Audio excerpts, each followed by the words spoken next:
Hey folks, Kevin here. Well, it's April 3rd, 2020. I'm over in the workshop area. And one of the things I wanted to do today, one of the things on my list while it's raining outside and all, is to do some hardwood cuttings from the elderberry plants that I just got done pruning a few days ago. So I have a very thorough, I think fairly thorough, hardwood cutting video that I posted about this time last year, and if I remember I'll put a link to it up in the upper right hand corner. However, a few days ago, 2 or 3 days ago, I posted a video on the elderberry plants that I was digging up the hardwood cuttings that had big rooted systems for them. And yesterday I went ahead and transplanted a lot of those plants along a living fence, which a video will be coming on that pretty soon as well. Now these hardwood cuttings that I put into the ground 1 year ago developed into plants that were between 3 and 6 foot tall.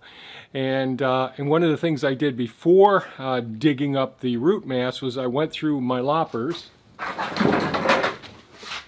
these buggers here, and I went through and I cut off all these limbs that you could see behind me. Now, if you're going to do hardwood cuttings, the first thing to realize is you always want the wood that's from that most recent season. So this is early spring. There's been no growth yet. The leaves have not budded out yet. And so all of this wood was from last season because I started them off as, you know, hardwood cuttings right off the bat. So, so that's the first thing you need to know. The wood you select, you want to have be that last season's growth. So the next thing is, I would say, is knowing what wood to select as well. So here's a nice limb, probably 4 foot long and all. And where I lopped this off, there's no bud near this area. So these are 2 buds here, and this is called a node. And leaves come out at the node, and then a small branch will come out of the node, like these ones here. And these will support leaves and flowers and berries eventually. However, when I'm taking a hardwood cutting, one of the things I really want to pay attention to is the caliper, the size of the hardwood cutting itself. Now I can go a little bit larger than this, but I don't like going much larger in diameter than this. And this is like, I don't know, the thickness of a cigar, I guess. And the other thing that I look at is, so this is a node where the leaves come off right here. Hopefully this is showing up. I know it's going to focus near where my face is. So this is a node. This is another node. This is another node. Now as we get closer towards the top of that limb, the nodes get closer together. And this area in between the nodes is called the internode. So the internode doesn't have the ability to actually start developing roots. It's in these areas here where stem cells are, and they have the ability to go ahead and start roots from that area. So it's a lot of wasted space. If I stick this in the ground and I don't get this under the soil, then it's not going to be a successful root. So one of the things I want to do is cut it right here just below that node. And I just cut it just below that node and dumped it into the wheelbarrow there. So I have one node here, an internode here, and another node here. Now I can make the decision of either just putting this one node buried in the soil and having this node leaf out. For me, that's a little bit risky. What I usually do is count 4 nodes, 1, 2, 3, 4, and make sure that they look like the bud is going to emerge. And then I cut just below the node above it. I'm going to hold that between my legs. So now I have 1, 2, 3, 4, and something I can hold on to shove this into the ground. Hopefully that makes sense, without touching the nodes themselves. So what I do is, when I gather these all up, it can take a couple of days before you get to it, so it's okay. 3 days ago I piled these all in here. I make sure that they're all viable, and I forgot to show you that, but I'll show you that in a second. But as I cut the pieces, I just start putting them in a bucket like this. And some people will put the bases in water, and I think that's fine. I don't know that it helps anymore. If if the leaves are out, yes, you have to have the bottoms in water, because transpiration, the process of allowing capillary action to take water up from the base, typically from the roots, and that water is transpired through the leaf surface, through these small pores in the leaf, little tiny hatches like on a submarine.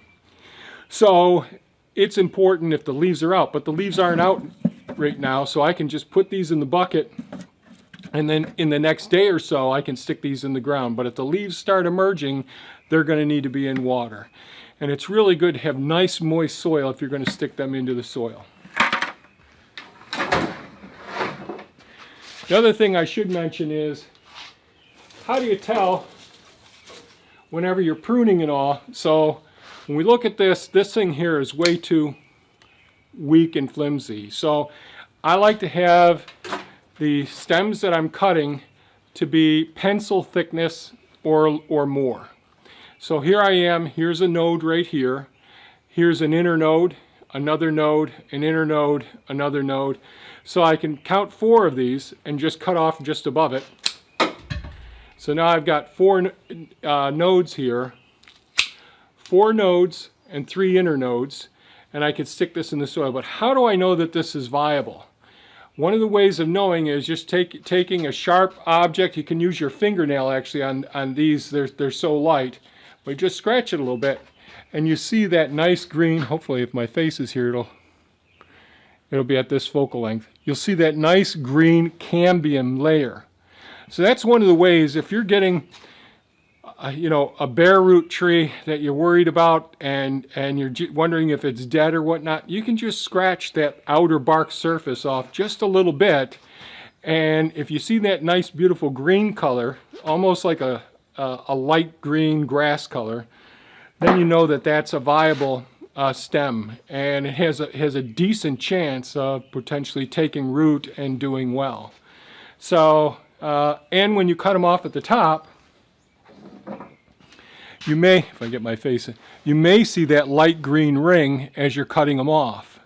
So the things that I think that are important with any hardwood cutting, but number one, making sure that that's that prior season's growth. You don't want older wood than that. That's number one. Number two, cut just below the node. And you have to have at least 2 nodes on any hardwood cutting. One that goes under the soil where the roots will come out in the node that's below the soil, and the leaves will come out at the node above. If you want more insurance, make sure your inner nodal space isn't too long, and get 4 nodes, and 2 nodes above and 2 nodes below. That can be a bit if you're going to be digging them up later on. But if they're going to be in some soil and you're really worried, are they going to get enough moisture? Having 2 nodes, one real deep and one just below the soil surface, is kind of an insurance policy. So that's how I do a lot of the hardwood cuttings around here. I don't rush to do it. It's one of those things when the weather, I figure it out when I can, in between the weather and being tired, that sort of thing. So I'm going to go through the rest of this pile. This pile was maybe a third larger than what it is right now, and I might get 1 full bucket or 1.5 buckets out of a pile like this. I don't mess with the small things like this, although I initially toss them all in here. Can you get these to root? Ones that are half the thickness of a number 2 pencil? Yes, you can get them to root.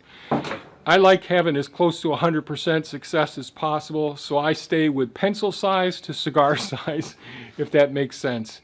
So probably 2.5 millimeters to 6 millimeters, something like that. I think that's about right, since I don't use the metric system all the time. So I hope this was helpful. If you have any comments or questions, please leave them below. Hardwood cuttings is a way of taking one plant and propagating it and making a whole bunch of plants if you're starting off your own homestead. Learn as much as you can about the intrinsic value and nature of each plant that you're considering. Learn what their needs are and learn what the products are. Because ultimately you can produce your own food, fuel, fiber, fodder, and fun and pharmacy on your own property if you desire to do so. So if you found this video of value, give us a thumbs up, share it with your friends, and by all means, folks, have a great day. Bye-bye now.